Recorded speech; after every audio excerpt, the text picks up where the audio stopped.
El tema del registro del grado es más que nada el tema del judaísmo en España, y en eso voy a focalizar mi atención. Tenemos que hacer una aclaración sobre los judíos, porque prácticamente los asistentes sabrán quizá más que yo sobre este tema, pero vamos a recalcar dos aspectos. Los judíos son un pueblo singular y está marcado por dos signos de distinto carácter. Por un lado, tienen cierta consideración de pueblo elegido. Por otro, parecen estar marcados por un estigma de mártires. Efectivamente, están rodeados de una aureola privilegiada, porque condensaron en ese pequeño pueblo de Oriente y en una época de gran efervescencia intelectual una gran dosis de espiritualidad. Los judíos hicieron de la espiritualidad el centro de su vida, Dios ante todo, y establecieron una estrecha alianza con Yahvé. Ellos serían su pueblo y Yahvé sería su Dios. Sin ese ambiente espiritual no hubiera sido posible la aparición de Jesucristo en la historia del mundo. Por tanto, su importancia para nosotros es decisiva.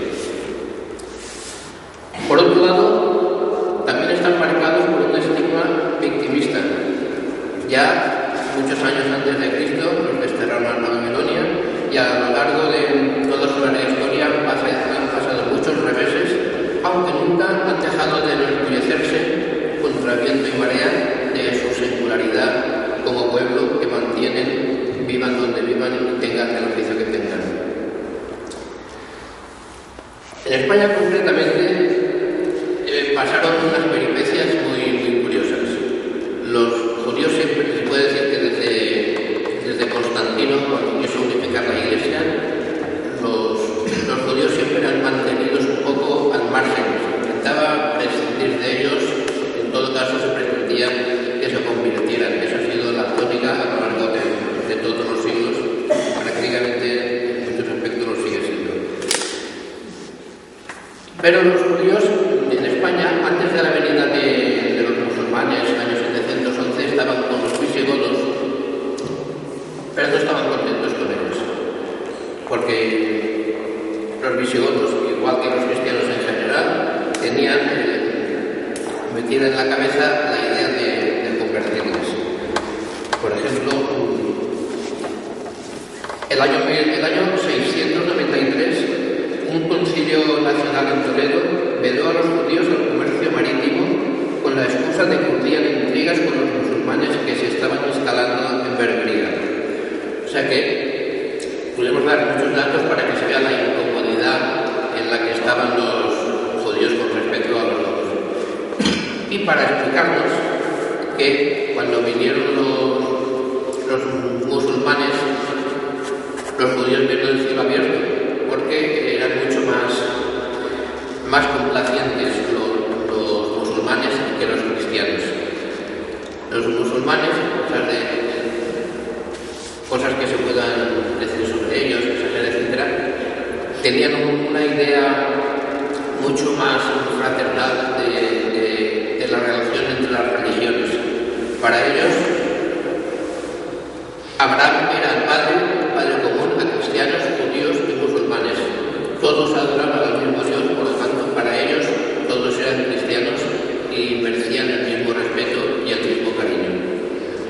Por tanto, los judíos, pensando que los musulmanes les acogerían mejor que los godos, se pusieron un poquitín como quinta columna y favorecieron la llegada y la civilización musulmana durante una larga época. Lo más curioso es que no solamente se relacionaban judíos con musulmanes, sino que durante la época de Fernando III el Santo y Alfonso X el Sabio, llegó a crearse un oasis temporal, como una cápsula, un micromundo en el que efectivamente, a pesar de los rechazos que habían sufrido los judíos durante centenares de años, se llegó a formar la Escuela de Toledo, es decir,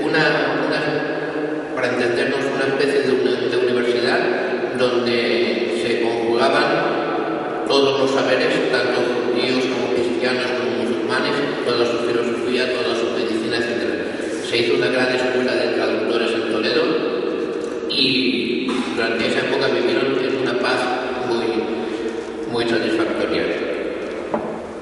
Hay dos anécdotas solo que indican cómo lo agradable y lo apacible de esta convivencia. Fernando III Santo, en el epitafio de su sepultura, mandó que le pusieran la dedicatoria en árabe, en hebreo y en latín. Por otro lado, esto es más curioso todavía, en muchas zonas donde convivían judíos y musulmanes, se trataban entre sí con mucha familiaridad hasta el punto de que madres musulmanas daban el pecho a nenes judíos y madres judías lo daban a niños musulmanes, creando una camaradería y una fraternidad muy especial. Bueno, aquí tengo un ejemplo. Bueno, un califa cordobés como Abderramán III tuvo en la figura del judío Hasdain Safrud a su mejor ministro y médico, y otros judíos se convirtieron en los emires más poderosos de Granada. Tengo aquí una especie de poesía muy bonita que nos habla de la fina espiritualidad árabe, de la que decían los musulmanes en esta época. Soportad el ardor del mediodía y tendréis una sombra en la otra vida. Árabes que habéis heredado el honor a través de antepasados ilustres, Dios compra vuestras almas, vendédselas, gozaréis la recompensa del comprador.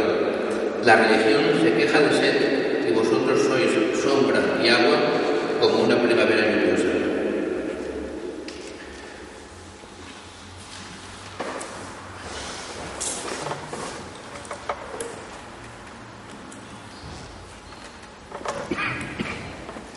El caso es que esto que hemos dicho, esta zona de convivencia, este paréntesis temporal, este oasis que se establece, pronto decae. Ya prácticamente desde que se organizaron las cruzadas, la amistad que habían mantenido judíos y musulmanes se volvió en su contra. Es decir, ya que se iban a reconquistar las tierras santas en el poder de los musulmanes, Jerusalén, etc., la ofensiva cristiana iba dirigida tanto a musulmanes como a judíos. Ya otra vez los judíos se metieron en esta turbia civilización y en esta espiral del sufrimiento. Aquí tengo unas cositas que son muy tristes, no voy a decirlas todas, pero para que se vea cómo diversos factores hicieron que los judíos y los musulmanes pagaran un alto precio por esta afinidad que hemos dicho, ¿no? El judío como aliado del musulmán, este concepto, era algo inconcebible para la paranoia que asolaba la Europa alto medieval. Los cruzados veían a los judíos muy parecidos a los musulmanes en costumbres y creencias. El culto a un solo Dios, por ejemplo, que hacían, lo adoraban en lugares desprovistos de símbolos e imágenes. Practicaban la circuncisión, no ingerían carne de cerdo, tenían una especial preocupación por la higiene, etc. O sea que méritos más que suficiente para que los cristianos fueran contra ellos. Las matanzas de judíos por los cruzados constituyeron los primeros antecedentes, es muy triste reconocerlo, pero es así, de una enfermedad incurable aparecida entonces en Europa, el antisemitismo. Los historiadores musulmanes, por ejemplo Al-Qalanisi y Al-Ghadir, afirman categóricamente: a la población de la ciudad santa la pasaron a cuchillo y los francos estuvieron matando musulmanes durante una semana. En la mezquita de Al-Aqsa mataron más de 70.000 personas. Destruyeron también los monumentos de los santos y la tumba de Abraham.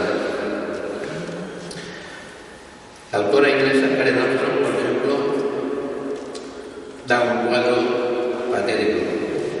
En Jerusalén, hasta hacía poco, habían vivido más de 100.000 personas, y tras la conquista de los cruzados, la ciudad, vacía y fantasmal, albergaba solo a unos pocos centenares.